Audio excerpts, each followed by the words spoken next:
Quem é que nunca apreciou uma história de reis e rainhas, não é verdade? Aliás, ainda hoje nos deslumbramos muito com as realezas espalhadas pelo mundo. Mas e se nós nos lembrássemos que toda a história real tem sim uma realidade bem mais séria por trás? Por isso eu hoje convido-te a ouvires este episódio, que será uma explanação da história bíblica da Rainha Esther, onde tu vais perceber que tudo aquilo que ela viveu não foi bem assim como nos contaram quando nós éramos pequenos.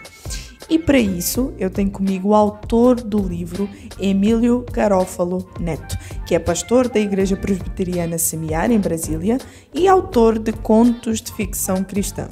Mais tarde, após ouvires o episódio, podes acompanhar todo o seu trabalho no site da thomasnelson.com.br. E eu sou Ana Margarida e começa agora mais um Entre Linhas.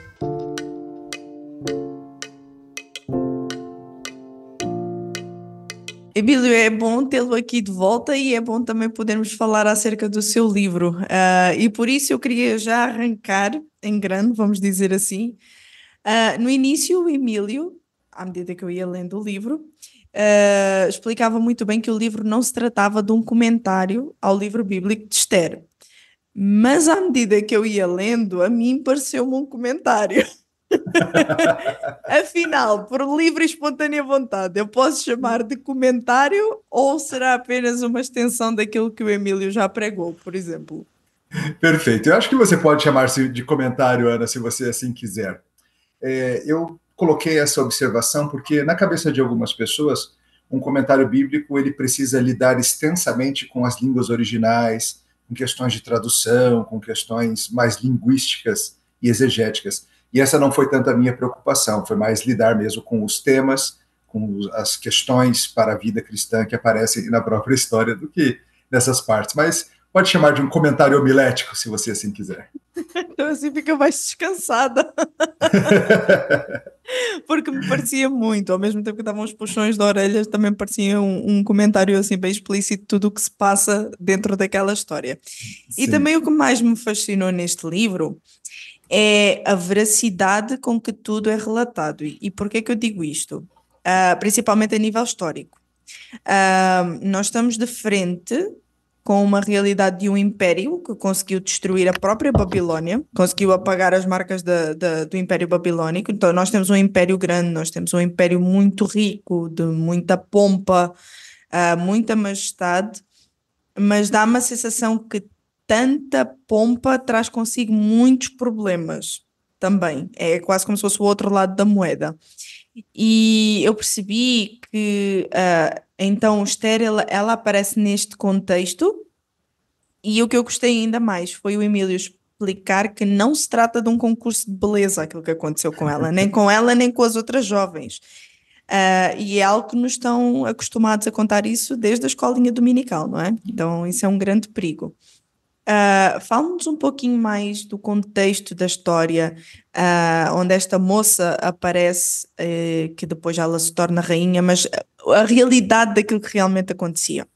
Perfeito. Nós estamos numa época de sucessão de grandes impérios. Como você bem falou, o Império Babilônico era a grande potência mundial, mas foi trocado pelo Império Persa, que veio devastadoramente, com províncias que se estendiam da África até a Índia. Toda aquela região do mundo antigo era dominado pelos persas.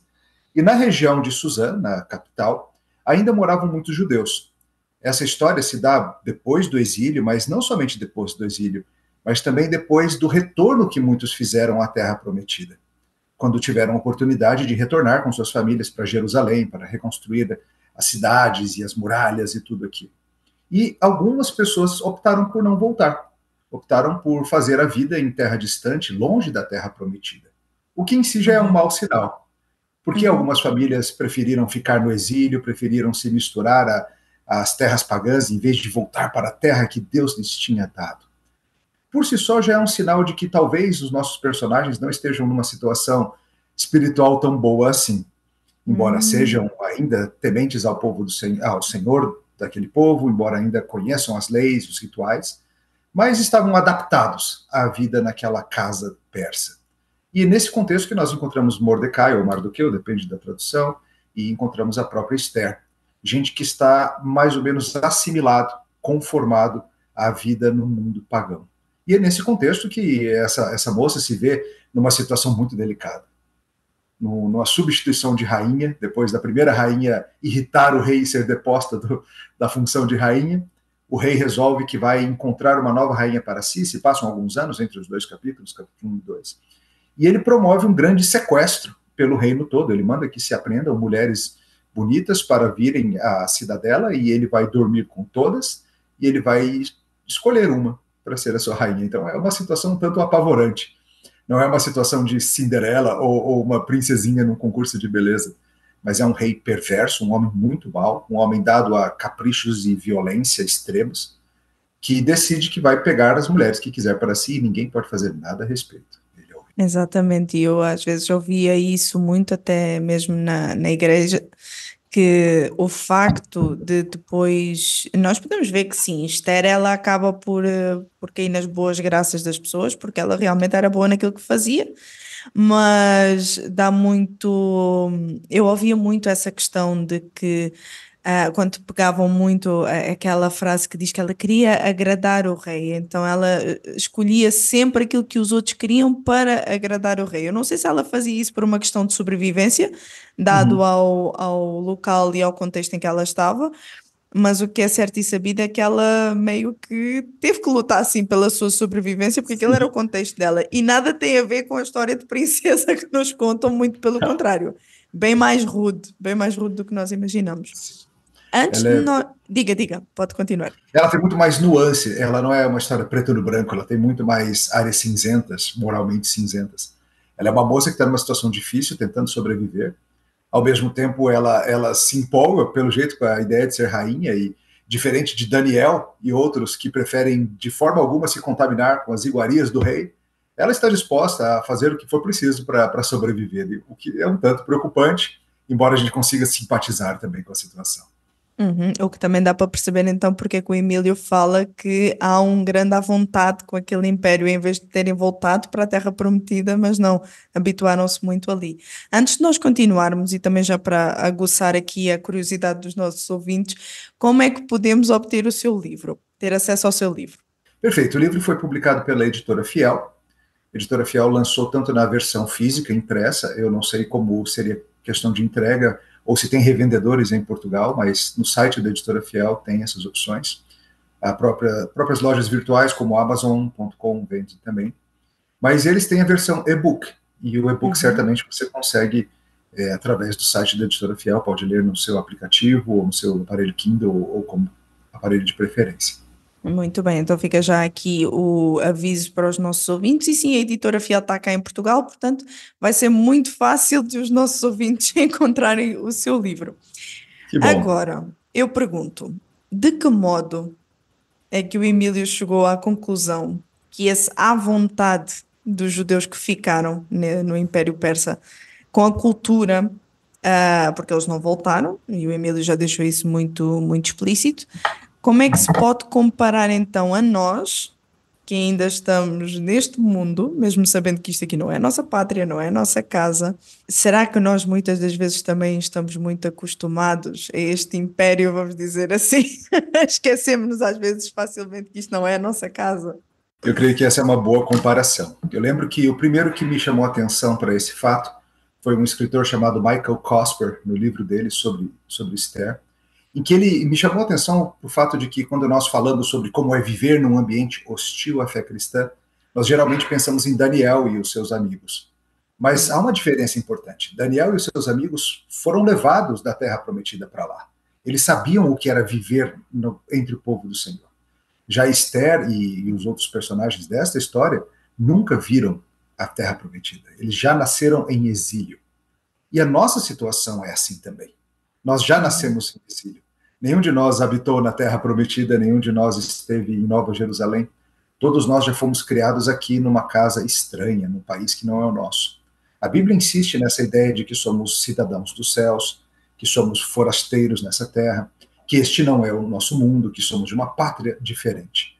E a pátria em que nós vivemos é uma pátria secular. Nós vivemos numa era secular em todo o mundo ocidental, em que, em grande parte, a fé cristã foi deixada de lado, ou ela é, no máximo, considerada uma curiosidade histórica para os que se interessam por esse tipo de coisa. Mas a fé foi retirada da esfera pública, ela pertence apenas à vida privada. Então, a comparação é que nós, assim como Esther, estamos exilados numa terra que é hostil à nossa fé, em que nós nos vemos muitas vezes precisando comprometer aquilo que cremos para sobreviver, esconder parte da nossa identidade, como Esther fez. Ela, para sobreviver no palácio, ela escondeu que era judia. E nós, muitas vezes, sentimos que só não sairemos bem no emprego, ou na escola, ou na família, se deixarmos de lado a nossa fé, se escondermos o que somos. E isso vem, claro, com muitas tentações, muitos problemas. Então, acho que temos muitas boas comparações a fazer, que eu as faço no livro, entre o que é ser uma exilada na Pérsia e ter que sobreviver, e sermos nós aqui exilados também na nossa casa secular. Talvez a minha pergunta de agora fuja um bocadinho, mas eu penso que não, que tem muito, muito a ver. E eu posso falar a partir do contexto português. Há várias situações em que nos colocam frente a frente com, olha, política, religião e futebol não se fala. Não só por uma questão de estar de bem com toda a gente, mas também como uma forma de não me interessa aquilo que tu crês. A pergunta que eu faço é: não será importante sim descobrir o que é que a pessoa crê e entender então assim qual é que é o papel dela ali? Porque às vezes há uma sensação que nós vamos tanto nessa onda do mundo, porque lá está, essa não é a nossa pátria, mas a gente acostuma-se a ela, que nós adotamos muita postura e muito comportamento, até mesmo para ser aceito pelas pessoas. Como é que nós podemos chegar ao equilíbrio disso? Porque, no fundo, nós temos uma mensagem que nós não nos podemos envergonhar dela. Perfeito. Essa é uma questão muito delicada e difícil. E é a própria questão que Esther chega um momento de crise na história que ela precisa se decidir. Ela estava tentando viver na casa da Pérsia de uma maneira em que mantivesse a sua identidade, sua religião, sua etnia escondidos. É assim que se sobrevive aqui. Porém, chega um momento, chega uma crise em que ela não tem opção. Se ela não fizer algo, se ela não disser quem ela é, se ela não trouxer a sua identidade à tona, ela estará em risco, um povo todo estará em risco e só Deus sabe o que pode acontecer a partir disso. E é assim conosco também. Nós fomos ensinados pela casa secular que assuntos delicados como religião, política e futebol, cada um tem suas preferências, cada um tem seus gostos e não venha discutir essas coisas. Mas você bem notou que essas três áreas, elas são áreas muito importantes ao coração. E muitas vezes nós preferimos, de fato, não mexer com isso para termos paz. Mas nem sempre somos chamados à paz. A paz, a custo da verdade, não é paz verdadeira. E, por vezes, teremos sim que tratar da nossa religião, e tratar de política e até de futebol. E falar dessas coisas de maneira delicada e tratá-las com sabedoria e com coragem. O cristão ele não tem a opção de viver uma fé apenas privada. A Bíblia insiste nisso, que nós somos seguidores de Jesus, testemunhos de Jesus, e que isso tem que transbordar para a vida pública de alguma maneira. E não é sempre fácil saber quando fazer isso, mas é muito estranho que um cristão, que a sua fé cristã não influencie como ele trabalha, como ele estuda, como ele cria seus filhos, como ele se relaciona com seus amigos, o que ele faz com o seu tempo, com o seu corpo, com o seu dinheiro. Tudo isso tem que ser influenciado por quem nós somos. Não dá para fugir disso. Sem dúvida alguma, e consegue-se perceber muito bem a diferença entre Esther e os três jovens quando chegaram ao Império Babilónico. E eu não sei se o autor que escreveu o livro de Esther, ele tinha essa intenção ou não, mas ele dá-me muita sensação que, como é que eu ia dizer, foi tudo muito bem pensado, tudo muito bem escrito, para que nós pudéssemos ver o crescimento de uma personagem, vamos dizer assim. Então eu noto um grande crescimento em Esther, em que, em primeiro lugar, é todo o contexto fragilizado dela e habituado àquele lugar. Depois temos o momento em que ela faz tudo para sobreviver e chegar mesmo até a ser rainha, do género, já que aqui estou, não vou perder a oportunidade, vamos dizer assim, embora não seja um contexto fácil. Mas lá está, nós também podemos ver depois Mardoqueu ou Mordecai, que também não se opõe muito. Ele acho que também não podia fazer muito, tendo em conta que era um sequestro mandado pelo rei, ele também não poderia fazer muito. Enfim, o que dá para perceber depois é que ela cresceu. Tanto que ela se arrisca mesmo a dizer, quando confrontada pelo tio, se eu não estou em erro, que afirma mesmo, olha, se eu tiver que morrer, então morro, porque ela viu que não tinha escapatória, que no dia que aquilo iria acontecer, ela também não ia escapar. Sim. Como é que o Emílio olha então, a partir também de tudo aquilo que escreveu para Esther, desde o seu início até ao fim da história? Você está certíssima, Ana, em dizer que o escritor da história é magistral. Ele constrói um arco do personagem muito interessante. Começa uma pessoa que está alheia e submissa às forças da cidade, que obedece à ordem do seu tio de ficar quieta e se esconder. Depois ela começa a ser mais ativa, a Bíblia nos conta que ela conseguiu conquistar o favor de todos, ela impressionou o eunuco gostou tanto dela que lhe deu alguns favores, algumas vantagens em relação às outras candidatas, mas ela está bem quieta. Até que ela chega a um momento de crise em que ela decide, sim, se arriscar. Ela decide arriscar a sua vida, a sua posição, a vida de rainha, pelo bem do seu povo. E esse momento de virada, esse momento de mudança de caminho, ele é a chave para essa mulher. E fica claro que ela consegue, ela é muito astuta, muito inteligente, ela consegue criar toda uma situação em que ela atrai a atenção do rei, ela fala que tem algo importante para dizer, mas não diz logo. Ela é muito inteligente em como ela lida com tudo isso. E ela está sob diversas ameaças. Tem o Amã, poderosíssimo, que se souber que ela é judia, vai tentar destruí-la. Uhum. Mas a gente vê uma mulher que realmente começa de uma maneira um tanto dúbia, meio que levada pelas forças da cultura, mas que vai crescendo e vai se tornando mais confiante e vai sendo capaz de ser usada por Deus para trazer grande libertação para o povo e inclinar o coração do rei numa boa direção. Então, é fascinante ver como alguém que começa uma simples moça termina-se como uma rainha poderosa servindo ao Senhor, e isso tem a ver com a decisão dela de mudar de caminho também.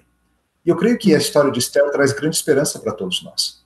Porque Uhum. quando nós olhamos nossas próprias histórias, nós sabemos que nós não somos livres de erro, nós temos nossas nuances, nossos dias ruins, memórias que nós queremos esquecer, coisas que fomos forçados, por assim dizer, a fazer e que não são lá as melhores. Mas como é Uhum. bom ver que há esperança no Senhor para pessoas que não começaram lá muito bem terem mudanças e crescerem para a glória dele. Outra coisa que eu gostaria de perguntar, que já era para passar para a última pergunta, mas eu não posso ir embora sem fazer esta, porque é algo que me deixou muito encucada. Quando eu estive a ler e a estudar o livro de Esther, e então depois li o seu livro, há uma coisa que me ficou muito na cabeça, porque uma das grandes lições também que me passa é a questão de nos posicionarmos para vencer a intimidação. E isso faz-me lembrar muito da morrinha, que eu não tenho outro nome a que dar, de Amã, porque Mordecai não lhe faz as vontades, não se prostra diante dele. É óbvio que isso já havia todo um contexto atrás. Uhum. Mordecai não se esqueceu, Amã também não. Mas é essa postura de Mordecai que me chama muito a atenção e principalmente o não se deixar levar pela intimidação. O que é que o Emílio poderia deixar como aprendizado? Eu vou-lhe chamar mesmo conselho pastoral, antes de nós irmos para a última pergunta. Porque nós somos confrontados com isso o tempo todo. Há alturas que a gente não se vai mesmo prostrar, a gente vai se lembrar daqueles 3 jovens que foram ameaçados em ser lançados para a fornalha, e mesmo assim vamos dizer: olha, se o Senhor nos quiser livrar, Ele livrará. Da mesma forma como também Mordecai não se prostrou, porque não? E Amã não era o melhor da história. Um conselho pastoral para nós vencermos as intimidações que as nossas culturas trazem sobre nós é nós olharmos além de nós mesmos. Eu creio que tanto os jovens na Babilônia quanto Mordecai, nesse momento, eles decidem dar esse passo de fé, lembrando que a vida é acerca de mais do que eles mesmos. Eles são parte de um povo. E muitas vezes nós somos capazes de grandes ações de coragem pensando nos nossos filhos. Eu vou dar esse passo porque pela minha filha eu vou fazer isso. Pela minha família, pela minha igreja, pelo meu povo, pelo meu Senhor. Então, uma das chaves para vencermos a intimidação desse mundo é lembrarmos que isso tudo é acerca de mais do que apenas nosso bem-estar. É a respeito desse povo, dessa história, de quem nós somos em Cristo, não só em nós mesmos. Muito bem. E agora sim, para terminar, Nós estamos diante de uma história em que o nome de Deus ele não é mencionado, e isso chega a ser muito curioso para nós. Sim, Então, mesmo assim, como é que o Emílio vê que a soberania de Deus está em toda a história? perfeito. É muito interessante porque, diferente de outros livros bíblicos em que Deus abre o mar, em que Deus faz grandes sinais e maravilhas, nessa simples história de intriga palaciana, de histórias acontecendo aqui e acolá, nós vemos como o Senhor é soberano sobre a história, até mesmo se valendo de pequenas coisas. Uma noite em que o rei tem insônia, e aí ele tem insônia, ele pede para ler um livro, então ele é confrontado com uma história em que ele não mostrou gratidão, e como Deus é capaz de usar as pequenas questões ordinárias, como uma simples insônia, ou coisas que parecem meras coincidências do cotidiano, para avançar os seus planos. O Senhor age no ordinário, não apenas no extraordinário, não apenas nas grandes ações milagrosas. Mas é tão bom ver como Deus está cuidando das pequenas coisas da vida. Eu acho uma das grandes lições do livro de Esther. O Entre Linhas contou com a participação especial de Emílio Garófalo Neto e com a apresentação de Ana Margarida. Realização RTM Portugal.